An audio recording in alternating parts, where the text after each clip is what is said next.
ছাত্ৰ-ছাত্ৰীসকল তোমালোকক মোৰ চেনেললৈ স্বাগতম জনাইছোঁ। আজি তোমালোকৰ বাবে মই লৈ আহিছোঁ একাদশ শ্ৰেণীৰ সাহিত্য সৌৰভ অসমীয়া কিতাপখনৰ কিতাপৰ কথা নামৰ পাঠটিৰ কেইটামান গুৰুত্বপূৰ্ণ প্ৰশ্ন উত্তৰ। আহা আমি ভিডিঅ'টো আৰম্ভ কৰোঁ।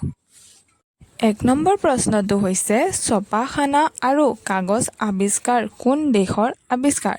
উত্তৰটি হ'ল ছপাখানা আৰু কাগজ চীন দেশৰ আৱিষ্কাৰ। ২ নম্বৰ প্ৰশ্নটো হৈছে গুৰুৰ স্থান আজিৰ যুগত কিহে কাঢ়ি লৈছে?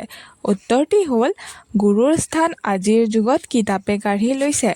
৩ নম্বৰ প্ৰশ্নটি হ'ল ইংৰাজ দাৰ্শনিক বেকনে কিতাপ অধ্যয়নৰ বিষয়ে কি দিহা দিছিল? উত্তৰটি হ'ল ইংৰাজ দাৰ্শনিক বেকনে দিহা দিছিল এইদৰে: কিছুমান কিতাপৰ সোৱাদ ল'ব লাগে, আন কিছুমান লাগে গিলিব আৰু অলপ সংখ্যক লাগে চোবাব আৰু হজম কৰিব। ৪ নম্বৰ প্ৰশ্নটি হৈছে বিদ্যাৰ অনুশীলন নহ'লে কি হয়? উত্তৰটি হ'ল বিদ্যাৰ অনুশীলন নহ'লে কিতাপৰ সমাদৰ কমি যায়, লগতে জ্ঞানৰ পৰিধিও কমি যায়। ৫ নম্বৰ প্ৰশ্নটি হৈছে কিতাপ আৰু কিতাপ অধ্যয়নৰ বিষয়ে বিদেশত প্ৰচলিত এটি যোজনা লিখা। উত্তৰটি হ'ল আলবানিয়াত প্ৰচলিত যোজনা এটিয়ে কয় যি পঢ়িব আৰু লিখিব পাৰে তাৰ চকু ৪টা। ৬ নম্বৰ প্ৰশ্নটি হৈছে কিছুমান কিতাপে ৰাইজৰ ওপৰত অদ্ভুত প্ৰভাৱ পেলায় কথাষাৰ বুজাই লিখা।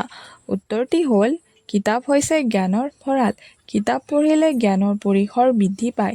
আনকি অনাখৰি চহা লোকেও কিতাপৰ পৰা লাভ কৰিব পৰা জ্ঞান অশ্ৰদ্ধা নকৰে।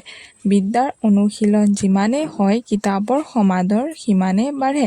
ৰাইজ সজ্ঞান আৰু সজীৱ হ'লে ৰাষ্ট্ৰৰ শাসনত কেৰোপ নেলাগে আৰু শাসন ব্যৱস্থা ৰাইজৰ ওপৰত মহাভাৰ হৈ পৰাৰ ভয় নাথাকে। সমাজত কিছুমান কিতাপে ৰাইজৰ ওপৰত অদ্ভুত প্ৰভাৱ পেলায়।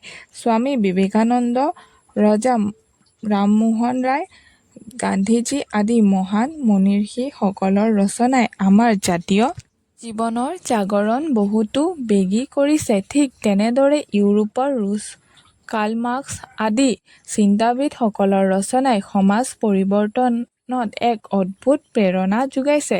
একোখন মূল্যৱান কিতাপে যি পোহৰ দিয়ে সেই পোহৰত ৰাইজে যেতিয়া নিজৰ পথ বিচাৰি পায় তেতিয়া শাসনতন্ত্ৰ কঁপি উঠে।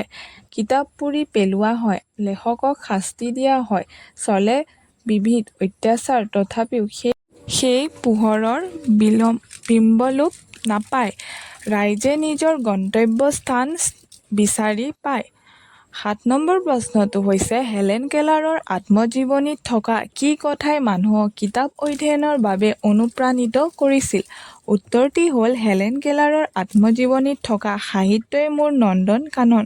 ইয়াত মোৰ ভূত নথকা নহয়, কোনো ইন্দ্ৰিয়ৰ হেঙাৰে মোক মোৰ লগতে কিতাপ বন্ধুসকলৰ পৰা আঁতৰাই নাৰাখে। এওঁলোকে মোৰ লগত নিসংকোচে সহজভাৱে কথা পাতে।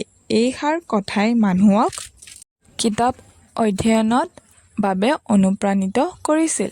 ধন্যবাদ।